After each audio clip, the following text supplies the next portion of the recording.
झारखंड शैक्षिक अनुसंधान एवं प्रशिक्षण परिषद रांची झारखंड में द्वितीय सावधिक परीक्षा जो 11th क्लास की होनी है, उसमें मॉडल सेट 3 भूगोल विषय के हम लोग प्रश्नों का उत्तर का अध्ययन करते हैं।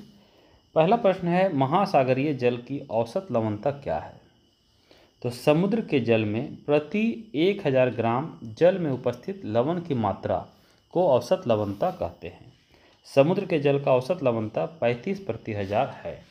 ध्यान रखना है कि प्रतिशत में हम लोग ऊपर और नीचे एक एक बिंदु देते हैं। यहाँ पे ऊपर तो एक बिंदु होता है, लेकिन नीचे यहाँ पे 2 बिंदु देते हैं, क्योंकि ये 1000 को सूचित करता है। नेक्स्ट है, पृथ्वी के कितने प्रतिशत भाग में जल है? तो 71% भाग में पृथ्वी का जल है और 29% भाग में स्थल का विस्तार है।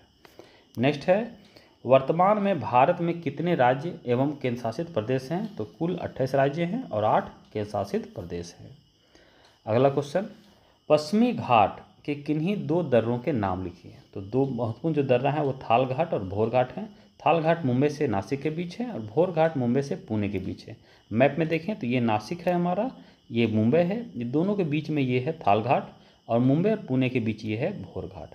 मैप अगर बना सकें तो एग्जाम में बनाने का प्रयास करें।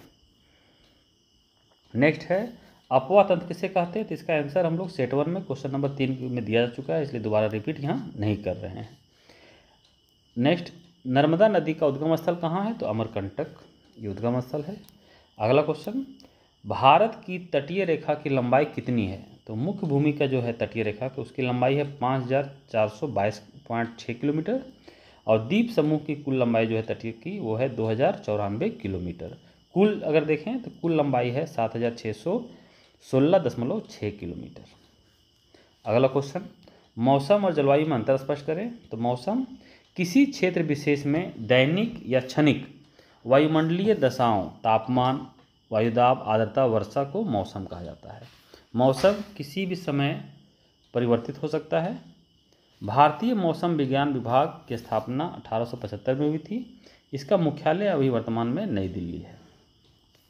जलवायु तो किसी क्षेत्र विशेष में लंबे समय 30 वर्ष या अधिक के मौसम के अनुपात को जलवायु कहते हैं। जैसे उष्णकटिबंधीय जलवायु, शीतोष्णकटिबंधीय जलवायु। भारत में अगर देखें तो भारत की जलवायु मानसूनी जलवायु है। अगला क्वेश्चन, जलोढ़ मिट्टी से आप क्या तात्पर्य है? यह भारत में कहाँ पाई जाती है? तो नदियों के निक्षेपण से निर्मित मिट्टी को जलोढ़ मिट्टी कहते हैं। जलोढ़ मिट्टी की विशेषताओं को निम्न बिंदुओं से स्पष्ट कर सकते हैं। इस मिट्टी का रंग सामान्यतः धूसर से हल्का भूरा अथवा पीला होता है। यह नवीन मिट्टी है, अतः मृदा परिच्छेदिका अविकसित होती है। इस मिट्टी में लोहा तथा चूने का अनुपात स्थान स्थान पर अलग अलग होता है।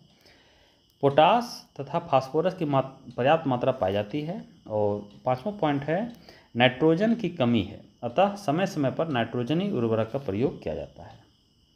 मिट्टी का वर्गीकरण देखें तो इस मिट्टी को 2 वर्गों में बांटा जाता है, खादर और बांगर।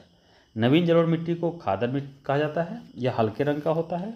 बांगर पुराने जलोढ़ मिट्टी को बांगर कहा जाता है, यह गहरे रंग का होता है। विस्तार देखें तो भारत में यह मिट्टी उत्तर के विशाल मैदान, पश्चिम तथा पूर्वी तटीय प्रदेश, नर्मदा एवं ताप्ती नदी घाटियों में पाया जाता है। राज्य के दृष्टिकोण से पंजाब, हरियाणा, उत्तर प्रदेश, बिहार, पश्चिम बंगाल, असम इत्यादि राज्यों में ये पाए जाते हैं।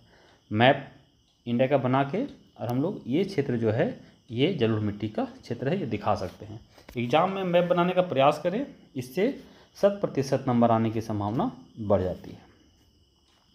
नेक्स्ट है, हिमालय से निकलने वाली नदियों की 3 विशेषताएं लिखें। तो ये हम लोग सेट 1 में क्वेश्चन नंबर 18 में कर चुके हैं, वहाँ से आप लोग देख लें, दोबारा इसको नहीं कर रहे हैं हम लोग। अगला क्वेश्चन, भारत में कर्क रेखा किन किन राज्यों से होकर गुजरती है? तो ये 8 राज्यों से होकर गुजरती है। ये देखें हम लोग, गुजरात, राजस्थान, मध्य प्रदेश, छत्तीसगढ़, झारखंड, पश्चिम बंगाल, त्रिपुरा और मिजोरम। इसको याद करने का ट्रिक हम बताए हुए हैं, जो कि डिस्क्रिप्शन में दिया हुआ है। आप लोग वहाँ से देख के इसको एक ट्रिक के रूप में आसानी से याद कर सकते हैं। नेक्स्ट क्वेश्चन है, मृदा संरक्षण के 3 उपाय लिखें। तो इसको सेट 1 और सेट 2 दोनों में, क्वेश्चन नंबर सेट 1 में देखे तो 17 और सेट 2 में 15 क्वेश्चन में मृदा के संरक्षण के उपाय बताए गए। वहाँ से देख के आप लोग उपाय इसका नोट कर सकते हैं। बार बार पूछा जा रहा है, इसका मतलब ये बहुत ही इंपॉर्टेंट क्वेश्चन है आप लोग के लिए। नेक्स्ट है महासागरीय नीतल के उच्चावच का वर्णन करें। तो ये बहुत ही इंपॉर्टेंट क्वेश्चन है। भूभौतिकी के क्षेत्र में प्रथम क्रम के उच्चावच के रूप में महाद्वीप और महासागर को माना जाता है। महासागरीय विज्ञान के संबंध में किए गए वैज्ञानिक शोध के आधार पर महासागरीय नीतल को 4 उच्चावच में बांटा जाता है। महाद्वीपीय मग्न तट, महाद्वीपीय मग्न ढाल, गंभीर सागरीय मैदान और महासागरीय गर्त। फिगर में देखें हम लोग तो ये जो है ये महासागरीय मग्न तट है। उसके बाद ये जो ढाल जैसा दिख रहा है तो महाद्वीपीय मग्न ढाल, ये महागढ़े जो है महासागरीय मैदान या गंभीर सागरीय मैदान है, ये महासागरीय गर्त है। इसको हम एक एक करके डिस्क्रिप्शन करें। महाद्वीपीय मग्न तट यह महाद्वीप का अंग है जिस पर महासागरीय जल का विस्तार है। इसका औसत गहराई 200 मीटर, इसका औसत ढाल 1 डिग्री है और इसका विस्तार संपूर्ण महासागर के 7.5% भाग में है। महाद्वीपीय मग्न तट देखें तो महाद्वीपीय मग्न तट और गंभीर महासागरीय मैदान के बीच महाद्वीपीय मग्न ढाल का विस्तार है। इसकी गहराई जो है 200 से 2000 मीटर, इसका ढाल 2 डिग्री से 5 डिग्री है। इसका विस्तार संपूर्ण महासागर के 8.5% भाग में है। गंभीर सागरीय मैदान तो यह महासागरीय नीतल का सबसे बड़ी स्थलाकृति है। इसका औसत गहराई 200 से 600 मीटर है। इसका औसत ढाल 0.5 डिग्री से 1 डिग्री है। इसका विस्तार संपूर्ण महासागर के 75.9% भाग में, यानी कि ये सबसे अधिक फैला हुआ है। नेक्स्ट है महासागरीय गर्त। महासागर के सबसे गहरे भाग को महासागरीय गर्त कहते हैं। वर्तमान समय में कुल 57 यानी 57 गर्त का पता चला है। विश्व का सबसे गहरा गर्त जो है चैलेंजर गर्त, जिसे मैरियाना गर्त कहा जाता है। इसकी गहराई 11,022 मीटर है। अगला क्वेश्चन, लाल मृदा के विशेषताओं का वर्णन करें। तो लौह युक्त चट्टानों के विघटन से लाल मिट्टी का निर्माण होता है। लोहे के ऑक्साइड के कारण इस मिट्टी का रंग लाल नजर आता है। इस मिट्टी की प्रमुख विशेषताएं निम्न हैं। भारत में इसका विस्तार लगभग 2 लाख वर्ग किलोमीटर क्षेत्र में है। इस मिट्टी का रंग सामान्यतः लाल होता है। बनावट के दृष्टिकोण से दोमट अथवा चिकनी मिट्टी जो है चिकनी दोमट वर्ग के है। नाइट्रोजन, फास्फोरस, ह्यूम्स जिसको कि जैविक पदार्थ कहते हैं की कमी मिलती है। जल ग्रहण करने की क्षमता अपेक्षाकृत कम होता है। इस मिट्टी का विस्तार प्रायद्वीपीय पठार, मेघालय का पठार, मिजोरम, त्रिपुरा इत्यादि में पाए जाते हैं। इस मिट्टी में मोटे अनाज, दलहन, तिलहन इत्यादि की कृषि की जाती है। मैप में अगर देखें तो यहाँ पे ये जो क्षेत्र है ये लाल मिट्टी का क्षेत्र है हमारा। नेक्स्ट है क्वेश्चन है हिमालय अपवातंत्र और प्रायद्वीपीय अपवातंत्र के कोई 5 अंतर लिखिए। तो ये भी क्वेश्चन सेट 1 सेट 2 दोनों में आ चुका है क्वेश्चन नंबर 18 के रूप में। तो ये बहुत ही इंपॉर्टेंट क्वेश्चन है, वहाँ से आप लोग इसको नोट कर लें। अगला क्वेश्चन है भारत की जलवायु के मुख्य विशेषताओं का वर्णन करें। तो भारत एक विशाल देश है जो 32,87,263 वर्ग किलोमीटर क्षेत्र में फैला हुआ है। यहाँ की जलवायु मानसूनी जलवायु है।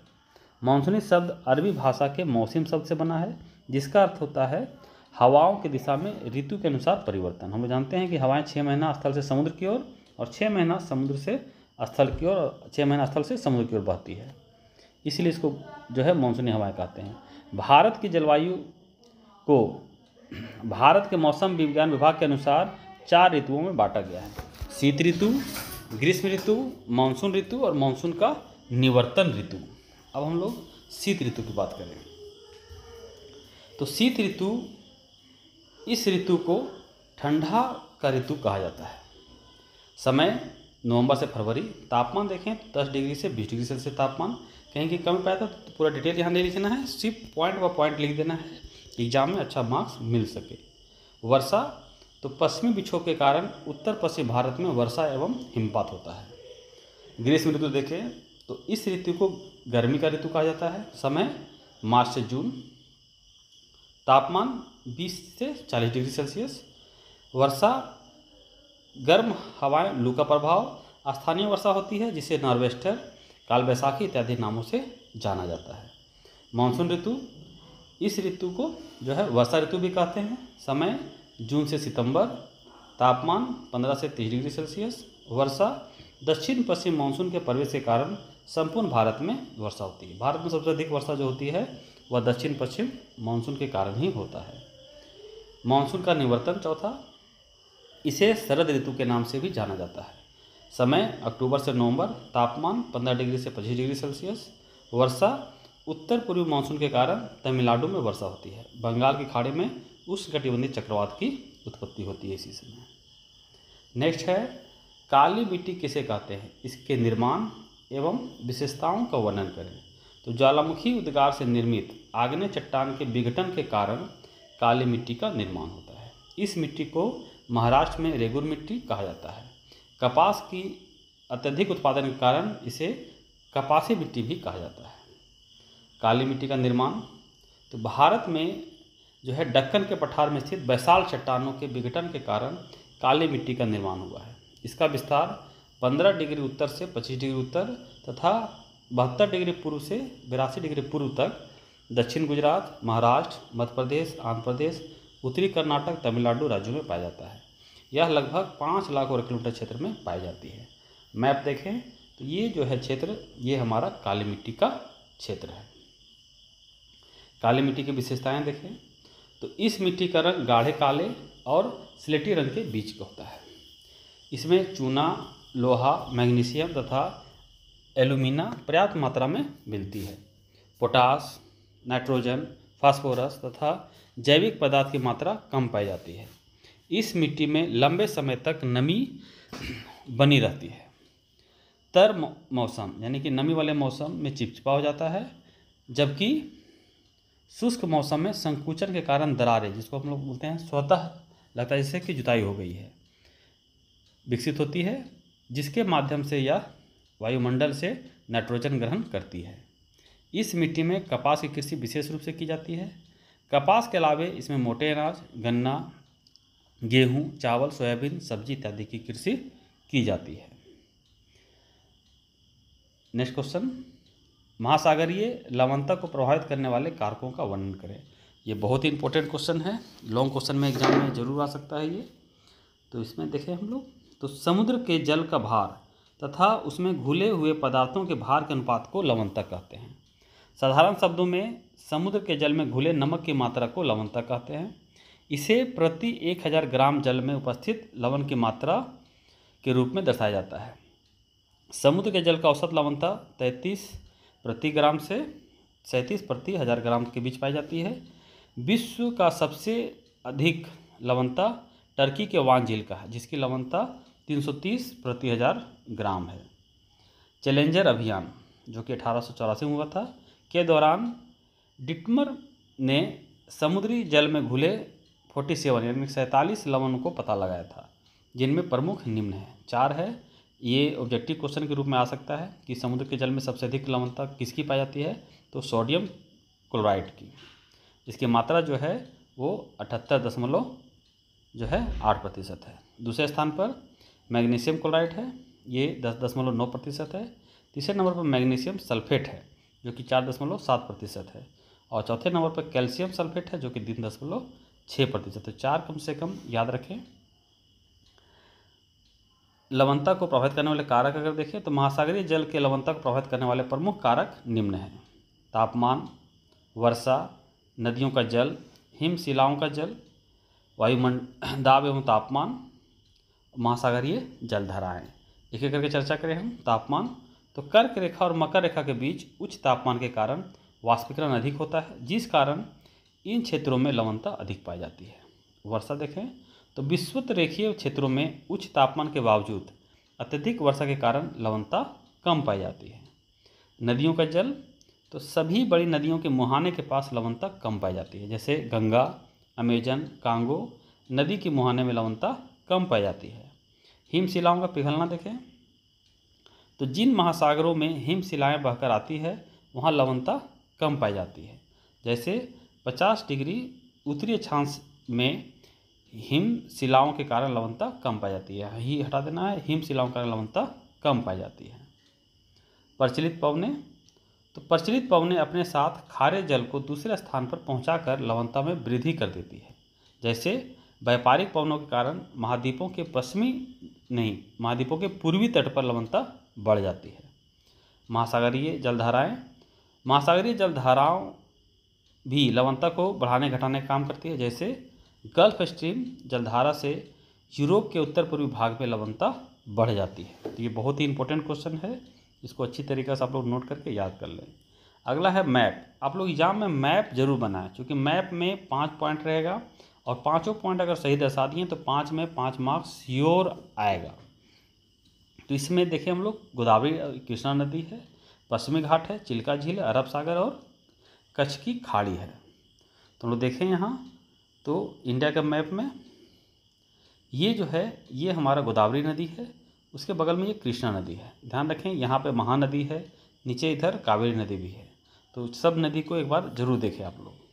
चिल्का झील है जो कि सेट 1 में पूछा गया था। ये देखें ये है कच्छ की खाड़ी और इसी के नीचे यहाँ पर अगर देखें तो ये खंभात की खाड़ी कहलाती है। ये है कच्छ की खाड़ी और ये है खंभात की खाड़ी। अरब सागर, ये पूरा जो सागर है उसका नाम है अरब सागर। ये जो देख रहे हैं हम लोग ये है पश्चिमी घाट। तो इस तरह से इंडिया का मैप का भी आप लोग अध्ययन करें, जिससे कि मार्क्स 5 में 5 आ सके। आप लोग एग्जाम में मैप जरूर बनाएं। चलिए इस तरह से ये जो है सेट 3 कंप्लीट हुआ। इसे आप लोग कॉपी में अच्छी तरह से नोट करें और तीनों सेट को अच्छी तरह से लिख के और याद करने का प्रयास करें, जिससे कि एग्ज़ाम में अच्छा मार्क्स पा सके। धन्यवाद।